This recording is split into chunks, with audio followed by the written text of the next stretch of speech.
Kerry Vance backstage at the Sirius XM BPM Music Lounge with Chris Malinchak. Yay! Okay. No, thanks, buddy. What's happening? You know, it's funny. I was going to say, did I pronounce it right? Oh, gosh. I don't know. This is all... The Chris part. Yeah, really? This is fantastic, man. This is good to hang. Good to talk. You know? Now, you just did a 30-minute set for Sirius. Yeah, and to add to that sort of... It was a great time, but you won't believe this. I just got off the plane from New York, and in like an hour I'm going to get back on the plane and go back. So 40 degrees in New York, 90 degrees in Miami. Back to 40 degrees, yeah. And why are you going back? Well, you know what? Because like there's a lot in the studio, and then Coachella is... I'm going to Coachella, which is basically a week away, and then also I'm going to be doing a whole bunch of sessions, like in the studio. So I just want to get a whole ton of stuff ready, and that's it. Yeah. So it would be very tempting to just kind of hang and turn this into just So now the set you just did here, how different is what you're going to do at Coachella? Well, it'll be...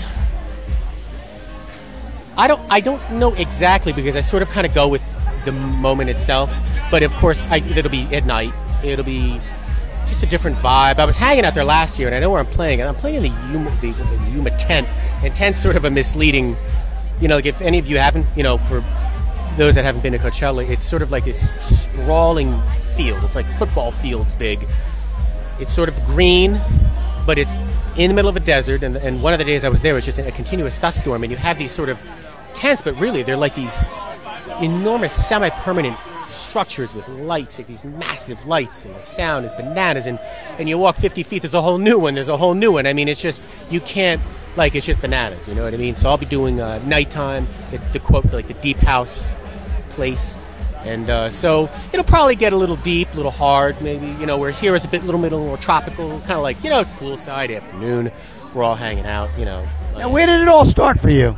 Dude, oh gosh, I mean, I started playing piano when I was teeny tiny, you know what I mean? It was just kind of chance, because like my dad got in a motorcycle accident, and I wasn't even like 3, and I just sort of, something he'd always wanted to do, because it was a serious accident which he recovered from, but because he was like laid up for a while, and he'd been always wanting to learn the piano, so they kind of got this upright. It's a type of piano that doesn't take a whole lot of space. You have like grand pianos and upright. And so I just, I would just be on it, and on it. It was just captivating, And, dude, that's it. I've just always played, and here, playing now, and, dude, hanging with you and talking about it. I mean... Who were your inspirations growing up? I think that it's hard to say, because...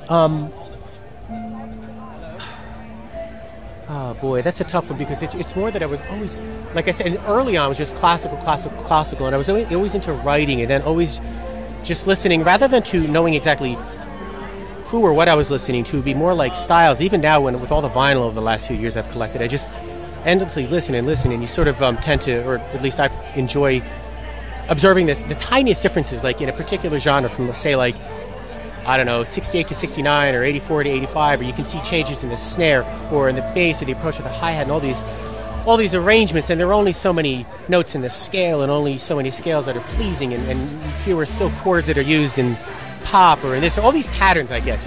It's just the joy of observing and sort of, where am I going with this? I don't even know. Please stop me. I don't know. So, Jersey, you're a Jersey boy. Yes. I'm a Jersey boy. Yeah, okay. You got to do a lot of driving. You're on a turnpike. You're on a Garden State Parkway. Are you ready for the migration to the the shore now? Right, we're getting close. In certain gyms, you'll see everyone getting tanned up now. You know what I'm saying? That's great.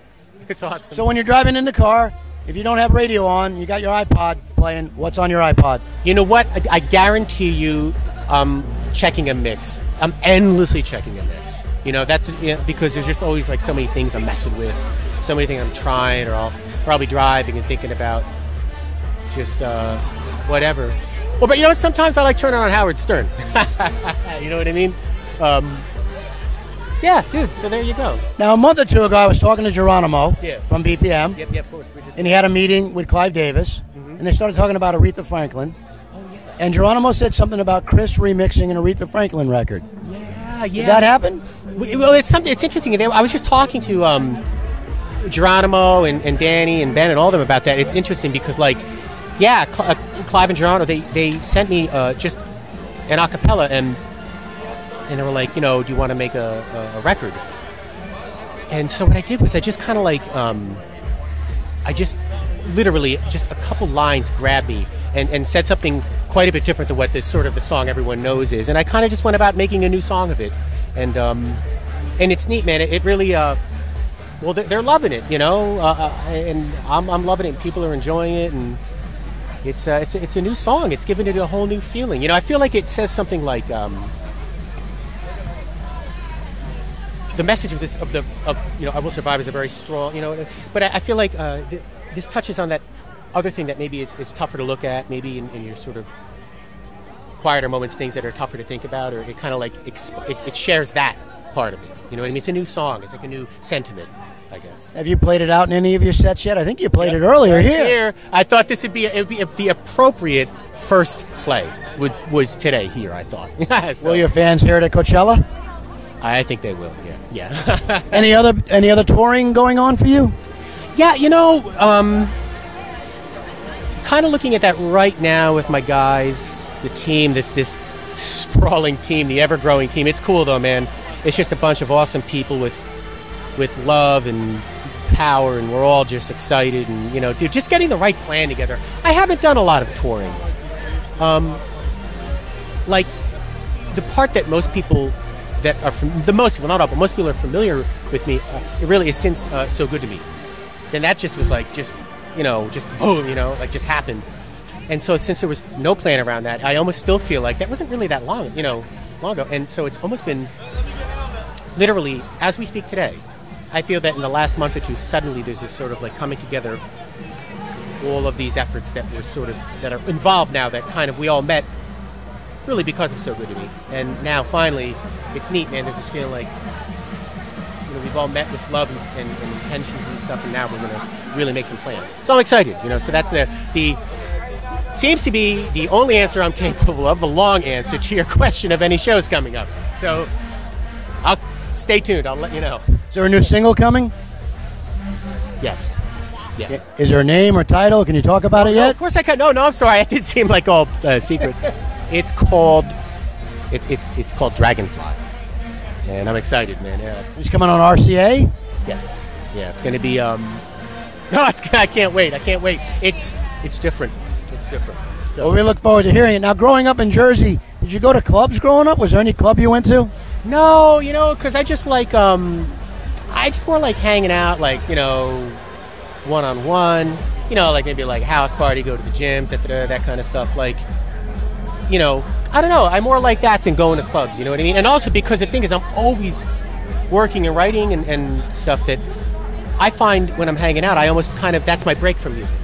You know what I mean? So. Well, I think when we first heard of you, at least when I first heard of you, you were signed to Ultra Records. How did that come about, signing with Ultra? Well, no.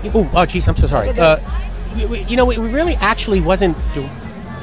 It was a few people. Ultra was part of this arrangement with Sony because really, technically, I think it all kind of started with the UK.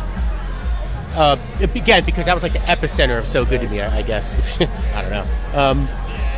Epicenter. So, but Patrick, you know, Patrick runs Ultra, Moxie.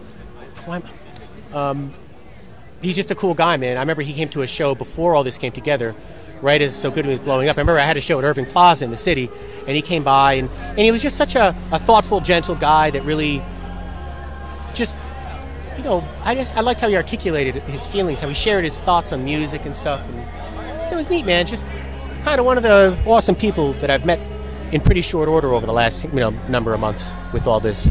So. Now, you must be doing a lot of traveling now. Is there one must-have travel item when you travel these days?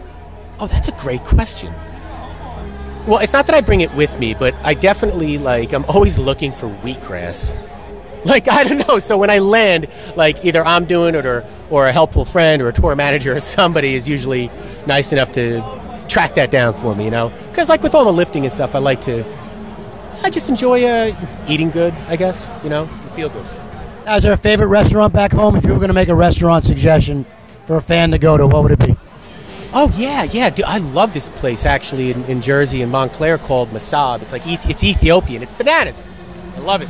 I love it, you know? Yeah. And if people want to find out more about you, where can they go? Geronimo to come out and go, dude, yeah, no, for real. You know, the social, Chris Malinchak, you know, Facebook, Twitter. I even got the Instagram, you know. I got to give that a little more love, but it's you know, it's cool. So, there it is. Well, we look forward to hearing your new single, your remix of Aretha, and we look forward to hearing great things from you in 2015. Thanks for your time. Oh, it's my pleasure. Thank you, buddy. I'll see you.